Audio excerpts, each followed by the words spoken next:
दोस्तों स्वागत है आपका हमारे आज के नए वीडियो में। दोस्तों आज हम आए हुए हैं सैमसंग की 1.5 टन नॉन इन्वर्टर एसी की नो कूलिंग की कंप्लेन पर। ये हमारा सैमसंग का एसी है। यहाँ हमने जब ये एसी को चालू किया था नीचे से, तो ये लगभग लगभग 2.5 से 3 एम्पियर के आसपास करंट ले रहा था। तो हमें समझ में आ गया कि इस एसी में हो सकता है गैस बिल्कुल भी ना हो। तो हम आ गए आउटडोर के पास, और आउटडोर के पास जब आकर के हमने चेक किया तो यहाँ पर आप देखिए, इसका जो क्वार्टर का पाइप है, जो पतली वाली पाइप है, वहां से फ्लेयर इसका टूट गया है और उसकी वजह से पाइप बाहर निकल आई और गैस पूरी की पूरी निकल गई है। और एक बात और कस्टमर का ये भी कहना था कि इसमें जब पिछली बार इन्होंने कंडेंसर चेंज करवाया और गैस चार्ज करवाई थी, फिर भी कूलिंग इनको अच्छी नहीं मिली थी। तो उसके लिए हम क्या करेंगे, हम इसकी जो कैपिलरी ट्यूब लगी होती है उसको निकाल करके नई ट्यूब डालेंगे। अक्सर होता क्या है कि कैपिलरी ट्यूब अगर हमारी पार्शियल चोक हो जाती है, तब भी कभी कभी कूलिंग हमें उतनी अच्छी नहीं मिल पाती है। तो यहाँ पर हमने दूसरी कैपिलरी ट्यूब लगा दी, और ये 80 नंबर की कैपिलरी ट्यूब लगी हुई थी। इसके अंदर फिल्टर नहीं लगा हुआ है, तो हमने भी फिल्टर नहीं लगाया, सिर्फ और सिर्फ कैपिलरी चेंज किया है। और यहाँ पर हमने फ्लेयर बना दिया, और फ्लेयर बना करके अब हम इसके जो नट हैं, फ्लेयर नट को क्वार्टर के, उसको भी अच्छी तरीके से टाइट कर लेंगे। क्योंकि दोस्तों यहाँ पर काम करते करते शाम हो चुकी है और छत पे लाइट की व्यवस्था भी कुछ नहीं है, तो यहाँ पर काम करने में थोड़ी सी कठिनाई हो रही है। और यहाँ पर हमने फ्लेयर टाइट कर लिया है। आप लोग बताइए कि अगर कभी एसी कूलिंग नहीं होती है तो आप लोग क्या क्या चीज़ें चेक करते हैं। आप गैस डाल दिए, सारी चीज़ें कर लिए, फिर भी कूलिंग जैसी आनी चाहिए वैसी नहीं आ रही है, तो क्या क्या दिक्कतें हो सकती हैं, आप हमें कमेंट में ज़रूर बताइएगा, जिससे कि हमारे जो और भी टेक्नीशियन भाई हैं उनको भी मदद मिलेगी और हमें भी कुछ नया सीखने को आप लोगों से मिलता रहेगा। दोस्तों एक बात और, बहुत ही छोटी सी बात है।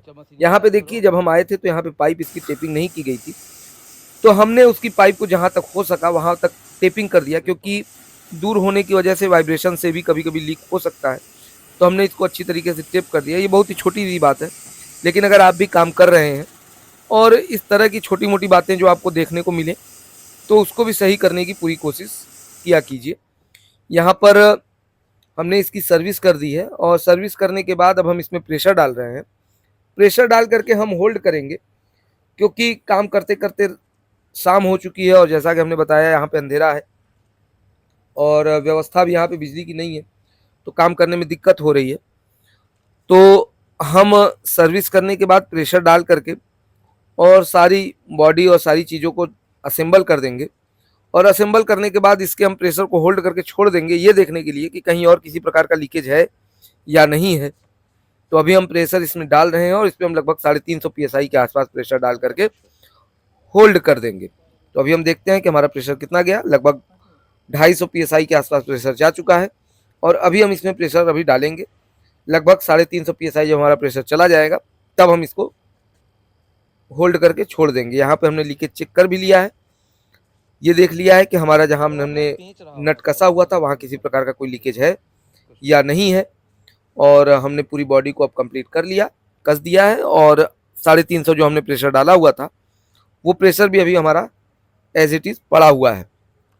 अब हम नेक्स्ट डे आएंगे और नेक्स्ट डे आकर के ये देखेंगे कि हमारा प्रेशर कम हुआ या नहीं हुआ।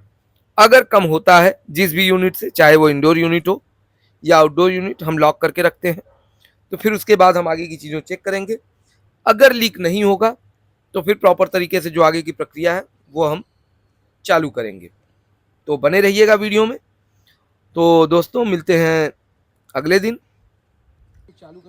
तो अब हम आ गए हैं अगले दिन यहाँ पर चेक करने के लिए। तो जो हमने इसमें प्रेशर डाला हुआ था, वो प्रेशर इसमें 350 PSI हमने प्रेशर डाला था, वो प्रेशर हमारा इसमें पड़ा हुआ है। और इसमें जो गैस पड़ी हुई है वो 950 ग्राम गैस पड़ी हुई है।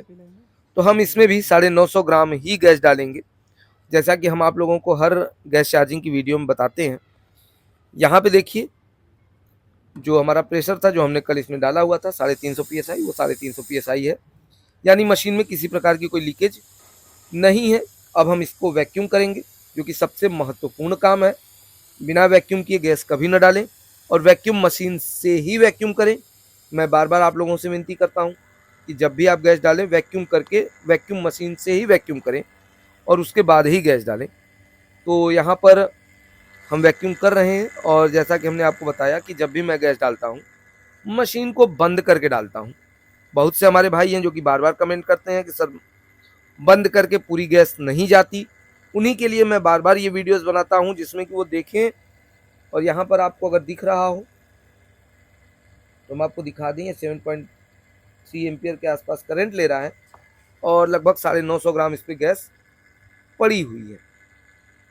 तो आपको ये कहना था कि मैं जब भी गैस डालता हूँ मशीन को बंद करके, यहाँ पे आप देख भी पा रहे होंगे अभी आउटडोर का कनेक्शन इसमें नहीं लगा हुआ है, उसी कनेक्शन से हम इसके वैक्यूम पंप को चला रहे हैं।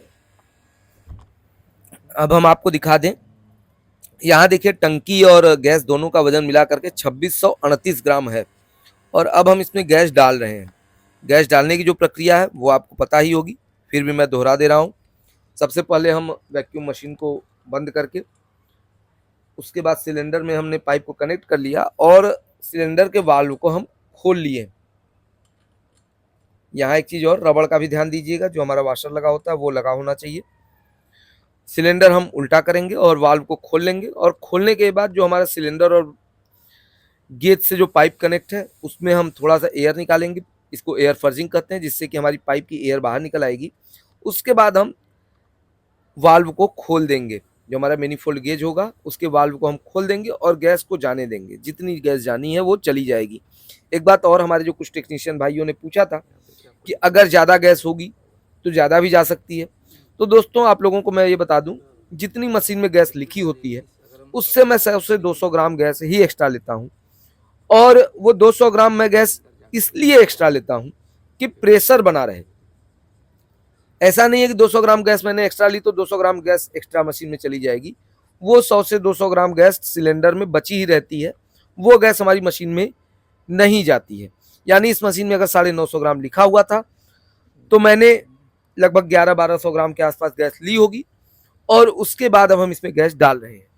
और ये पूरी गैस जितनी भी जरूरत है उतनी गैस आराम से चली जाएगी। हमें वेट करने की जरूरत, गैस को तौलने की जरूरत बार बार नहीं पड़ेगी। अगर आप ज़्यादा गैस लिए हुए हैं तो आप तौल के धीरे धीरे करके डाल सकते हैं, लेकिन यहाँ पर मैं उतनी ही गैस लिया जितनी लिखी हुई है, तो मुझे बार बार तौलने की जरूरत नहीं है। मैंने वाल्व खोल दिया, पूरी गैस उसमें चली जाएगी। और उसके बाद अब हम फिर से एक बार गैस जाने के बाद एक बार फिर से हम सिलेंडर को तौल लेंगे, ये देखने के लिए कि हमारी कितनी गैस गई हुई है। तो यहाँ पे आप देख लीजिए 1740 बचा हुआ है, 3600 कुछ था, यानी लगभग 950 ग्राम गैस के आसपास चली गई है। ये अभी आप देख पा रहे होंगे मशीन रनिंग कंडीशन में नहीं है। मैं बार बार वही चीज रिपीट कर रहा हूँ जिससे कि फिर से आप लोग कमेंट में हमसे न पूछें।